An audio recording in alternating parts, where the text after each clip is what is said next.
So this happened last night. Great fun that was. Pick it up. Oh, for good. Oh, he's proper twisted it. What the hell? And the toe clip is in his foot. Stand still. Stand still. Oh, for goodness sake, Woodster. What is the matter with you two? I'm going to have to take that off. I'm going to have to try and take it off, otherwise we're going to have to get Neil out. One of the nails was raised. Several of them have clearly snapped off already. Get up. So those nails are off. That's raised, so I can pull that out. That one's still clamped on. Right, I need a pair of pliers. Right, come on, sausage, up, up. Up, up. I know, it's really loose now. We're headbutting each other. Good job, big man. I know.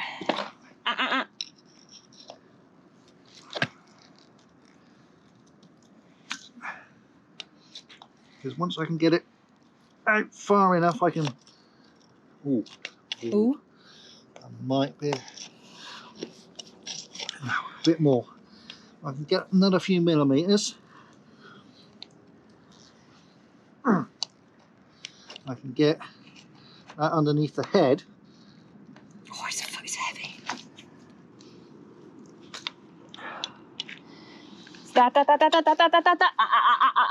No, no windmilling, twit. Oh, fuck. I bet he's thinking, for crying out loud, the farrier would have had this out in about 10 seconds. What are you two doing? Right, push that in that the wrong direction. Push that back down. Push that back down. No. It's coming, it's coming.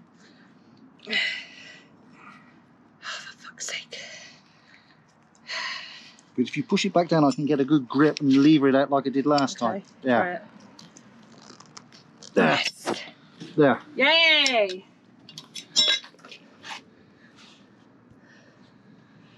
Well, Woodster, I think you were seriously lucky in that it doesn't seem to have penetrated your foot. That was very lucky, big man. Oh, no, it's a back foot. There wouldn't be a toe clip. Oh my goodness. Do I know anything about bloody horses? So in that case, then, I need to check the sides of his feet for puncture wounds. What a bellend. Up, up. All right, big man. Oh, yes, he's gone in there, hasn't it, a little bit? Right, let's grab another bucket of water and... Oh, still got to do that. All right, sausage. Up, up. Pick it up.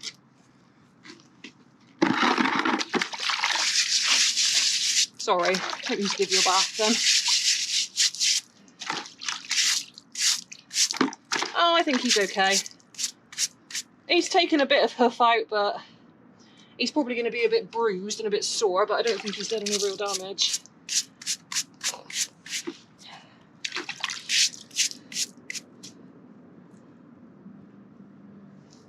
I think he's okay. Oh, sorry, bud. He wasn't expecting me to let go of it, was he? He's just going to be a little lopsided when he walks now. Yes. Yeah. Well, it's one way of getting out of some exercise, isn't it? I better check his other shoes, actually, hadn't I? If he's done that to one of them, I mean, the others sounded okay. Let's pick his feet out. Up, up. Up, up.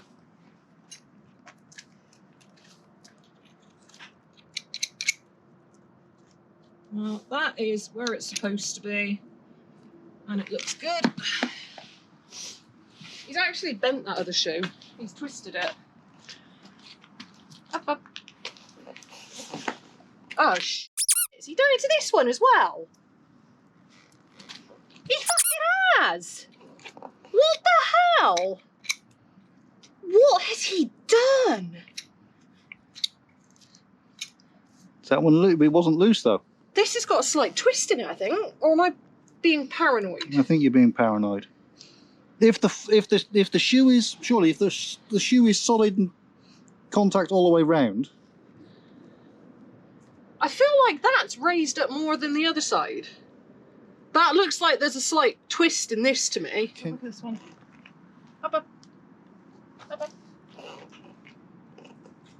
Yeah, that foot is sore. He's resting it, but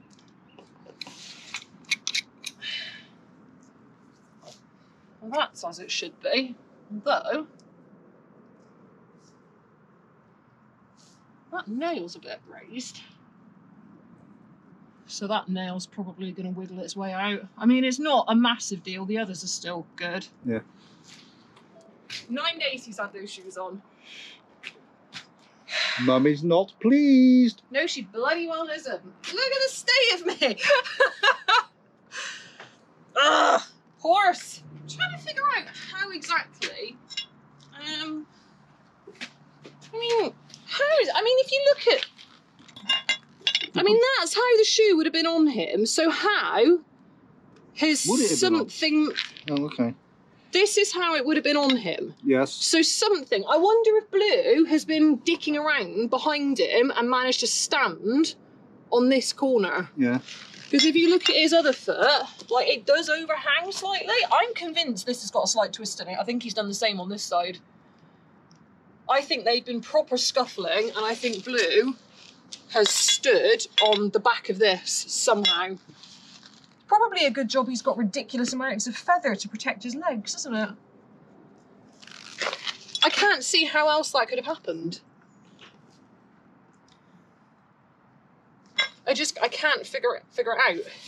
It's weird, isn't it, how he's managed to do that? Okay. Because it's not, he couldn't have stood on his own foot if the twist was on the inside.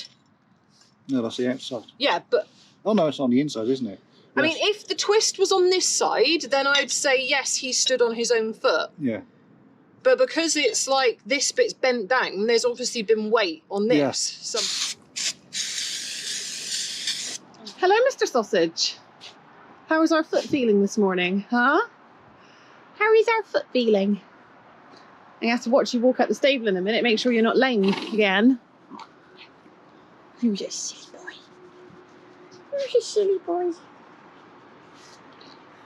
Still need to figure out who the guilty party was, don't we? Yeah. So yesterday I made the assumption that it was Mr. Blueberry who did the crime of twisting Mr. Woodster's shoe, but actually spoke to Mum about it afterwards, and she made a very good point, which is Blue doesn't have shoes on. So while he still could do that kind of damage, it's possibly a little bit less likely. So the finger is kind of pointing towards Nelly now. Did you stand on Woody's shoe and pull it off? Because you were herding him around yesterday, weren't you? Apparently you were pushing him around the field with your head on his bottom. You've got eye bogies. Ugh, yuck. Look at that. Gross. Yes, apparently you were pushing him around the field with your head on his bottom. So was it you who committed the crime? Huh? Was it you? You don't give a damn even if it was you, do you? No.